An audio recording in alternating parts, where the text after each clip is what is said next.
എല്ലാ പ്രധാനപ്പെട്ട വിഷയങ്ങൾക്കും 3 മാസം ഉണ്ടാവും. ബറക്കത്തിന് 3 മാസമാണ്. റജബുൻ അവ്വലു ശുഹൂരിൽ ബറക്ക.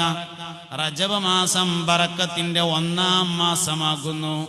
ബറക്കത്തിന്റെ 2-ാം മാസം ശഅബാനാണ്. ബറക്കത്തിന്റെ 3-ാം മാസം റമദാനാകുന്നു. അപ്പൊ 2-ാം മാസമായ ശഅബാനിലാണ് നമ്മളുള്ളത്. ഈ മാസത്തിന് വേറൊരു പ്രത്യേകതയുണ്ട്. സ്വലാത്തു ചൊല്ലാൻ നിർദ്ദേശിക്കുന്ന ആയത്തിറങ്ങിയത് ഈ മാസത്തിലാണ്. ഇന്നല്ലാഹ വ മലായികതഹു യുസല്ലൂന അലൻ നബിയ്യി യാ അയ്യുഹല്ലദീന ആമനൂ സ്വല്ലു അലൈഹി വസല്ലിമൂ തസ്ലീമാ എന്ന സ്വലാത്തു ചൊല്ലാൻ പറയുന്ന ആയത്തിറങ്ങിയത് ശഅബാൻ മാസത്തിലാണ്. അതുകൊണ്ട് ശഅബാൻ മാസത്തിന് ഷഹ്റുസ്സലാത്തി, സ്വലാത്തിന്റെ മാസം എന്ന ഒരു പേര് കൂടി ഉണ്ടെന്നാണ് പഴയകാല സൂഫിയാക്കളായ ആളുകൾ റബീഉൽ അവ്വൽ കഴിഞ്ഞാൽ ഏറ്റവും കൂടുതൽ സ്വലാത്ത് ചൊല്ലാനും മദ്ഹുൻ നബി പറയാനും ഉപയോഗപ്പെടുത്തിയിരുന്നത് ശഅബാൻ മാസമായിരുന്നു എന്നാണ്. അപ്പൊ അതുകൊണ്ട് റജബ് ബറക്കത്തിന്റെ മാസമാണ്, ശഅബാനും ബറക്കത്തിന്റെ മാസമാണ്. ബറക്കത്തിൽ 1-ാമത്തേത് നാടിന്റെ ബറക്കത്താണ്. ബറക്കത്തിൽ 2-ാമത്തേത് വീടിന്റെ ബറക്കത്താണ്. ചില വീടുകൾ വലിയ ബറക്കത്തുള്ള വീടുണ്ടാവും, ചില വീടുകൾ ബറക്കത്ത് കുറഞ്ഞതും ഉണ്ടാവും. ഒരിക്കൽ മുസ്തഫായ നബി സല്ലല്ലാഹു അലൈഹി വസല്ലമയുടെ ഹദ്റത്തിൽ ഒരു സ്വഹാബി വന്നു. അല്ലാഹുവിൻ്റെ റസൂലേ, ഞങ്ങൾക്ക് പഴയ കാലത്തൊരു വീടുണ്ടായിരുന്നു. ആ വീടിൽ താമസിക്കുമ്പോൾ മക്കളും പേരക്കുട്ടികളുമായി വീട് നിറയെ ആളുകളുണ്ട്, ധാരാളം സമ്പത്തും വരുമാനങ്ങളുമുണ്ട്.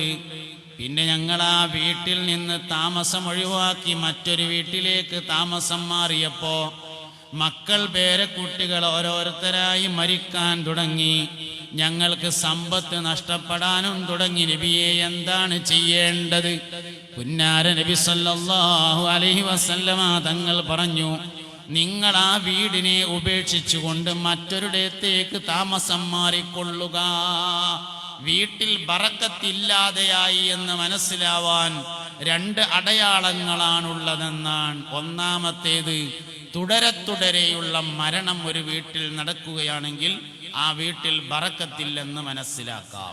മരിക്കാത്ത മനുഷ്യന്മാരേതായാലും മരിക്കും, ജീവിച്ച ആൾക്കാരൊക്കെ മരിക്കും. മരിക്കാതിരിക്കാൻ ഒരു വഴി മാത്രമേ ഉള്ളൂ, ജനിക്കാതിരിക്കുക എന്നത് മാത്രം എന്നാണ്. അപ്പൊ അതുകൊണ്ട് മരിക്കും. പക്ഷെ ഒരു വീട്ടിൽ എപ്പോഴും ആൾക്കാർ മരിക്കുകയാണെങ്കിലോ അതാ വീട്ടിൽ ബറക്കത്ത് നഷ്ടപ്പെട്ടു എന്നതിൻ്റെ അടയാളമാണ്. 20 വർഷം കഴിഞ്ഞാൽ വീടുകൾക്കൊക്കെ ചെറിയൊരു റിനോവേഷൻ നടത്തണം എന്നാണ്. ഒന്ന് എന്തെങ്കിലുമൊക്കെ ചെറിയൊരു മാറ്റമൊക്കെ വരുത്തിയിട്ട് ഒന്ന് പെയിൻ്റൊക്കെ അടിച്ച് പൊളിഞ്ഞ സ്ഥലമൊക്കെ ഒന്ന് നേരാക്കിയിട്ട്. കാരണം ഒരു വീടിൻ്റെ പരമാവധി എനർജി നിലനിൽക്കുന്നത് 20 വർഷമാണെന്നാണ്.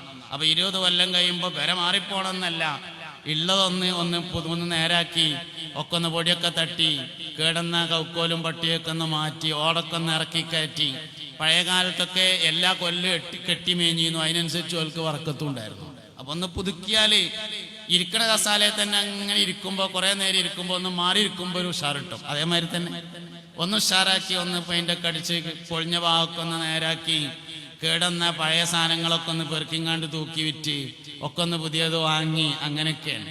റമദാൻ മാസമായാൽ പള്ളിക്കത്തെ മൂത്രപ്പരയത്തെയും ഹൗദത്തെയും കോപ്പ എല്ലാ കൊല്ലവും മാറ്റണം എന്ന് പറയലുണ്ട് ഞാൻ. ഈ റമദാൻ മാസത്തിന്റെ മുന്നോടിയായിട്ട് പള്ളിൻ്റെ മൂത്രപ്പരയത്തെയും ഹൗദത്തെയും കോപ്പ എല്ലാ കൊല്ലവും മാറ്റണം. എന്താ കാരണം വെച്ചാൽ ഈ കോപ്പ 24 മണിക്കൂറും 365 ദിവസം വെള്ളത്തിൽ കിടക്കുന്ന സാധനമാണ്. പെരയത്തമാതിരി കഴുകിയ നേരാവില്ല, അട്ടപ്പാറ പിടിച്ചിട്ട് കേടുവരും. അതുകൊണ്ട് തന്നെ അത് തൂക്കി വിറ്റിങ്ങാണ്ട് പകുതിക്കുള്ള കായ് അയിമൊന്ന് കിട്ടും. ബാക്കി പകുതിക്ക് വെള്ളിയാഴ്ച ബക്കറ്റ് കാട്ടിങ്ങാണ്ട് അതും കൂടിയും കൂട്ടിയിട്ട് മൊത്തത്തിലൊന്ന് കോപ്പ റമദാന്റെ മുന്നോടിയായി മാറ്റണം. ഒക്കെ ഒന്ന് പുതുക്കി നേരാക്കുമ്പോൾ അതിൻ്റെ ഒരു ഉഷാർ കിട്ടും. അപ്പൊ വീട്ടിലെ ബറക്കത്ത് വളരെ പ്രധാനപ്പെട്ടതാണ്. വീട്ടിൽ ബറക്കത്തില്ലാതെയായി എന്ന് മനസ്സിലാവാൻ 2 അടയാളങ്ങളാണ്. 1-ാമത്തേത്, ഒരു വീട്ടിൽ തുടരെയുള്ള മരണങ്ങൾ നടക്കലാണ്. 2-ാമത്തേത്, എത്ര പൈസ കിട്ടിയാലും തികയാതെയാകലാണ്. പഴയ കാരണന്മാർ പറയും ഓട്ടക്കയ്യെന്ന്. വരവൊക്കെ കുറേ ഉണ്ട്, എയ്ക്കൂടെ പോയത് എന്ന് കാണാനില്ല. ഭക്ഷണം കഴിച്ചതും മരുന്ന് വാങ്ങിയതും കടമായി വരുന്നുവെങ്കിൽ വീട്ടിലെ ബറക്കത്ത് നഷ്ടപ്പെട്ടു എന്ന് മനസ്സിലാക്കാമെന്നാണ്. വീട്ടിൽ ബറക്കത്തുണ്ടാകാൻ വേണ്ടി 5 കാര്യങ്ങൾ ചെയ്യണമെന്നാണ്. വീട്ടിൽ ബറക്കത്തുണ്ടാവാൻ 5 കാര്യം ചെയ്യേണ്ടത്. ഒന്ന്, വീട്ടിൽ വെച്ചുകൊണ്ട് അൽ-ബഖറ സൂറത്ത് ഓതണം.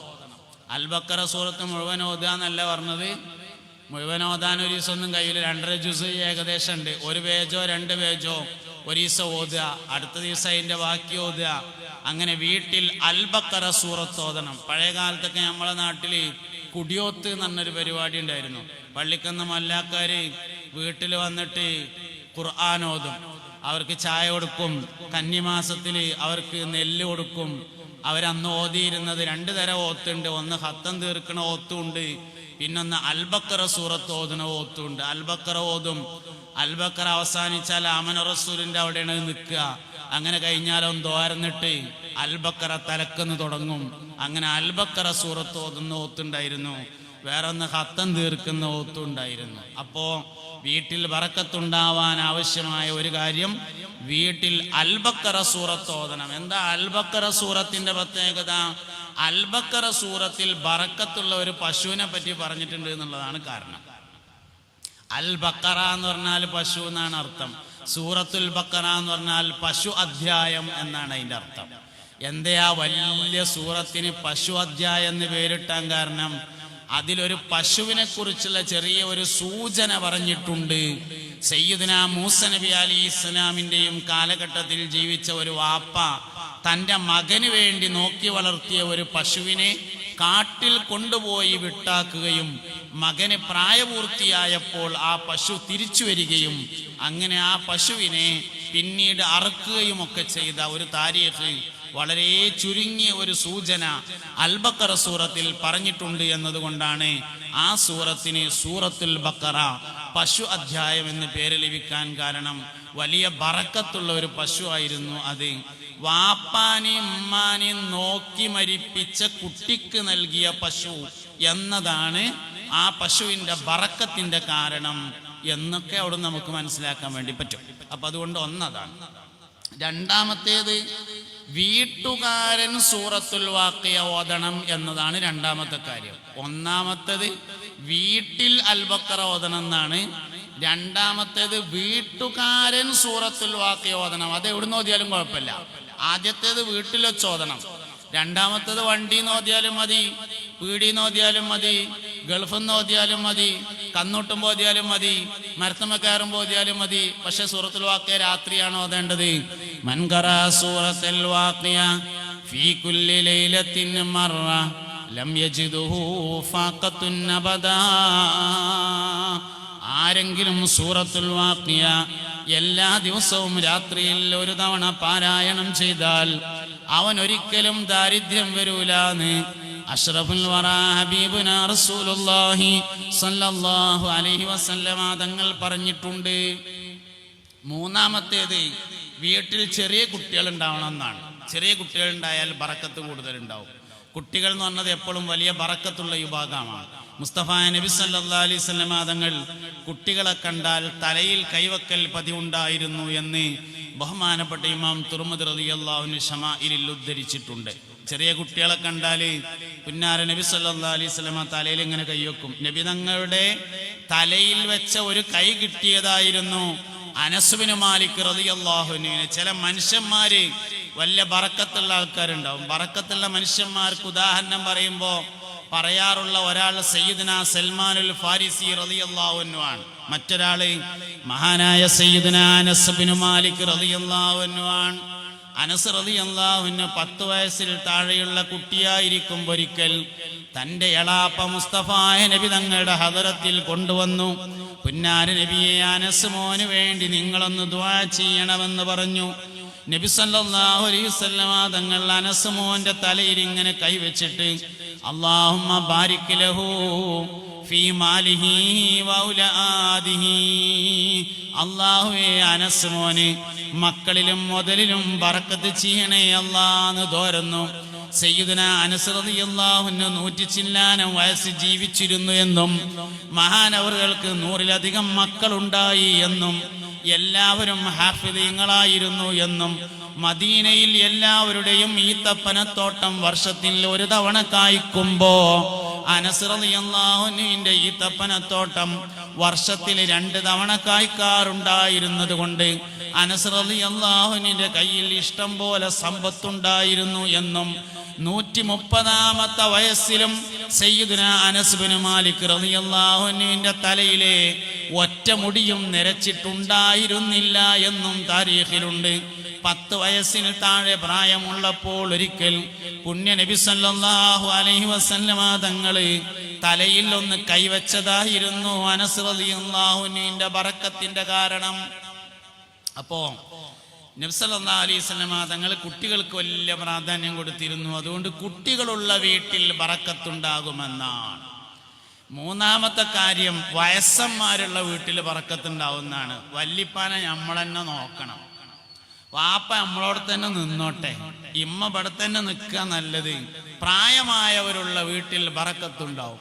ലൗലാ ശുയൂഖുൻ ലില്ലാഹി റുക്കഹു വസുബിയതും മീനൽ യതാമാ റുല്ലഉ വമുഹ്മലാതുൻ ഫിൽ ഫലാതി റുത്തഉ സുബ്ബ അലൈകുമുൽ അദാബുൽ ലൗജഉ. ബറക്കത്തിന്റെ 3 അടിസ്ഥാനങ്ങൾ അതിൽ പറയുന്നുണ്ട്. അള്ളാഹുവിന്റെ അദാബ് ഒരു ജനതക്ക് വരാതിരിക്കാൻ കാരണം 1 മുല കുടിക്കുന്ന കുട്ടികളാണ്, 2 പ്രായം കൂടുതലുള്ള വയസ്സായ ആളുകളാണ്, 3-ാമത്തേത് അതുതന്നെയാണ് വീട്ടിൽ ബറക്കത്തുണ്ടാവാനുള്ള 5-ാമത്തെ കാര്യം, മനുഷ്യനല്ലാത്ത എന്തെങ്കിലും ജീവികൾ വീട്ടിലുണ്ടായിരിക്കണമെന്നതാണ്. മനുഷ്യനല്ലാത്ത എന്തെങ്കിലും ജീവി ഉണ്ടായിരിക്കണം. അഷ്റഫുൽ ഖൽഖായ സല്ലല്ലാഹു അലൈഹി വസല്ലമ തങ്ങൾക്ക് ഒരു വെളുത്ത പൂവൻ കോഴി ഉണ്ടായിരുന്നുവെന്നും നബി തങ്ങൾക്ക് ആ കോഴിയോട് വലിയ ഇഷ്ടമായിരുന്നു എന്നും ഹദീസിലുണ്ട്. പുണ്യ നബി സല്ലല്ലാഹു അലൈഹി വസല്ലമ തങ്ങൾക്ക് ഒരു വെളുത്ത പൂവൻ കോഴി ഉണ്ടായിരുന്നു, ഒരു വളർത്തു കോഴി. അതിന് നബി തങ്ങൾ എപ്പോഴും ഭക്ഷണം കൊടുക്കാറുണ്ടായിരുന്നു. നബി തങ്ങൾക്ക് സല്ലല്ലാഹു അലൈഹി വസല്ലമയോട് നബി തങ്ങൾക്ക് അതിനോട് വലിയ ഇഷ്ടമായിരുന്നു എന്നൊക്കെ ഉണ്ട്. ആയിഷ ബീവി റളിയല്ലാഹു അൻഹ പൂച്ചയെ വളർത്തിയിരുന്നു. അബൂ ഹുറൈറ റളിയല്ലാഹു അൻഹു പൂച്ചയെ വളർത്തിയിരുന്നു. സയ്യിദുനാ അലി ഇബ്നു അബീ ത്വാലിബ് റളിയല്ലാഹു അൻഹു പൂച്ചയെ വളർത്തിയിരുന്നു. ധനമുള്ള ആളുകൾ ആടിനെ വളർത്തണമെന്നും ദരിദ്രന്മാർ കോഴിയെ വളർത്തണമെന്നും മുത്തുനബി സല്ലല്ലാഹു അലൈഹി വസല്ലമ പറഞ്ഞ ഹദീസിനെ ഇമാം ഇബ്നു മാജ റളിയല്ലാഹു അൻഹു തന്റെ സ്വഹീഹിൽ ഉദ്ധരിച്ചിട്ടുണ്ട്. മനുഷ്യനിലേക്ക് ജൽബുൽ മൻഫഅത്തി എന്ന ഉപകാരത്തെ കൊണ്ടുവരുന്നതിലും ദഫ്ഉൽ മദറത്തി എന്ന ഉപദ്രവത്തെ തടഞ്ഞു നിർത്തുന്നതിലും മനുഷ്യനല്ലാത്ത ജീവികൾ മനുഷ്യനേക്കാൾ മുൻപന്തിയിൽ നിൽക്കുമെന്നാണ്. മുമ്പൊക്കെ നമ്മളെ നാട്ടില് കന്നുകളുള്ളോടത്ത് റിഫായി ഷേഖിന് ഒരു മൂരിക്കുട്ടി ഉണ്ടായിരുന്നു. പണ്ടൊക്കെ നമ്മളെ നാട്ടില് ആടുകളുള്ളോടത്ത് സുലൈമാൻ നബിക്ക് ഒരു ആടുണ്ടായിരുന്നു. മുമ്പ് നമ്മളെ നാട്ടില് കോഴികൾ ഉണ്ടാവുമ്പോ മഹാനായ ഗൗസുൽ ആദമിന് ഒരു കോഴി, റിഫായി ഷേഖിന് ഒരു കോഴി ഉണ്ടായിരുന്നു വീട്ടില്. ഇന്ന് നമ്മളെന്നെ വളർത്തല് നിർത്തി. അതുകൊണ്ട് റിഫായി ഷേഖിന്റെ കോഴി ഇല്ലാതായി, നമുക്ക് വർക്കത്തും കുറഞ്ഞു. എന്തെങ്കിലും ഒന്ന് വേണം. ഒന്നുകിൽ ആടിനെ നോക്കുക എന്ന് പറഞ്ഞാല് സ്ഥലം മാത്രം ഉണ്ടായാൽ പോരാ, കൂടുണ്ടായാലും പോരാ, ആടിനെ നോക്കാനുള്ള സ്ഥലം കൂടി വേണം. കോഴിക്കിപ്പോ പിന്നെ പ്രശ്നമൊന്നുമില്ലല്ലോ. 1 2 കോഴി വീട്ടിലുണ്ടാകുക. അതിലൊന്ന് ബഹുമാനപ്പെട്ട സയ്യിദുനാ റഈസുൽ ആശിഖീൻ അസ്സയ്യിദ് അഹ്മദ് അൽ കബീർ റിഫായി റളിയല്ലാഹു അൻഹുവിനുള്ളതാകുക. കുറച്ച് കഴിയുമ്പോ ആ കോഴിനെ അറുത്തിട്ട് പള്ളിക്കന്ന് മോലേരെ വിളിച്ചിട്ട് റിഫായി ഷേഖിന്റെ മേലൊരു വാസീനോദിയിട്ട് ദോരന്നിട്ട് നല്ല നാടൻ പത്തിരിയും തേങ്ങരച്ച കോഴിക്കറി ഉണ്ടാക്കിയിട്ട് പെരക്കാരും വല്ലാക്കിയും എല്ലാം കൂടി തിന്നുക. അത് തിന്നു കഴിഞ്ഞാൽ അടുത്തൊരു കോഴിനെ ഖിദിർ നബിന്റെ മേലിൽ നീർച്ചാക്കുക. കുറച്ച് 3-4 മാസമൊക്കെ നോക്കിയതിന്റെ ശേഷം ആ കോഴിനെ അറക്കുക, വേറൊരു മല്ലാക്കാനെ വിളിക്കുക. ആ മല്ലാക്കനായാലും കുഴപ്പമില്ല, ഞാൻ അതിന് മടിയുണ്ടെങ്കിൽ മല്ലാക്കാനെ വിളിക്കണം, നിർബന്ധമൊന്നുമില്ല, അവനാൻ തന്നെ ഓതിയാലും മതി. എന്നാലും വീട്ടിലെപ്പോഴും ഒന്നുകിൽ റിഫായി ഷേഖിന് വേണം, അല്ലെങ്കിൽ മമ്പർത്ത് തങ്ങൾ പാപ്പാക്ക് വേണം, അല്ലെങ്കിൽ ഖിദിർ നബി അലൈഹി ഇസ്ലാമിന് വേണം. ചെറിയ കുട്ടികളൊക്കെ ഉള്ളടത്ത് സുലൈമാൻ നബി അലൈഹി ഇസ്ലാമിന് ഒരു ചെറിയ കോയിനെ എപ്പോഴും ഉണ്ടാകുക, ആടുള്ളടത്ത് ആടുണ്ടാകുക. അതൊക്കെ വീട്ടിലെ ഒരു ബറക്കത്താണ്. ബറക്കത്തിന്റെ എല്ലാ വഴികളെയും നമ്മൾ നോക്കണം. മനുഷ്യന്റെ ജീവിതം ബറക്കത്തില്ലാതായി കഴിഞ്ഞാൽ, ബറക്കത്തില്ലെങ്കിൽ നമ്മൾ എത്ര കാലം ജീവിച്ചിട്ടും കാര്യമില്ല എന്നാണ്. ഹുജ്ജത്തുൽ ഇസ്ലാം അബൂ ഹാമിദുൽ ഗസാലി റളിയല്ലാഹു അൻഹുവിന് കർമ്മശാസ്ത്രത്തിൽ 3 കിതാബുകളുണ്ട്, വലിയ കിതാബ്. ഒന്ന് ബസീത്ത് എന്ന് പറയും. ബസീത്ത് എന്ന് പറഞ്ഞാൽ ഫിഖ്ഹ് വിശദമായി എഴുതിയൊരു കിതാബാണ്. ബസീത്ത് എന്ന കിതാബ് എഴുതി കഴിഞ്ഞതിന് ശേഷം ഗസാലി ഇമാം റളിയല്ലാഹു അൻഹു ഇങ്ങനെ ആലോചിച്ച്, പഠിച്ചോനെ, ആരാപ്പ ഈ കിതാബൊക്കെ ഒന്ന് നോക്കി തീർക്കുക, ഞാൻ തന്നെ ഒന്ന് ചുരുക്കട്ടെ എന്ന് കരുതിയിട്ട് ഗസാലി ഇമാം അതിനെ ചുരുക്കിയിട്ടുണ്ട്. അതിനെ വജീസ് എന്ന് പറയും. വജീസ് എഴുതി കഴിഞ്ഞതിന് ശേഷം ഇമാം ഗസാലി റളിയല്ലാഹു അൻഹുവിന് തോന്നി, ആരാപ്പതൊക്കെ ഒന്ന് നോക്കി തീർക്കുക, ഞാൻ തന്നെ ഒന്ന് ചുരുക്കട്ടെ എന്ന് കരുതിയിട്ട് ഹുജ്ജത്തുൽ ഇസ്ലാം അബൂ ഹാമിദുൽ ഗസാലി അതിനെ വീണ്ടും ചുരുക്കി എഴുതിയിട്ടുണ്ട്. അതിനെ ബസീത്ത് എന്ന് പറയും. ഒന്ന് ബസീത്ത്, 2 വസീത്ത്, 3-ാമത്തേത് വജീസ്. അതിൽ വജീസ് തന്നെ ആരും നോക്കലില്ല എന്നുള്ളതാണ്. ഏറ്റവും വലിയ കിതാബാണ് ബസീത്ത്. ബസീത്ത് എന്ന കിതാബിൽ പറഞ്ഞ ഒരു മസ്അലയിൽ ഒരിക്കൽ ഇമാമുമാർക്കിടയിൽ ഒരു തർക്കമുണ്ടായി.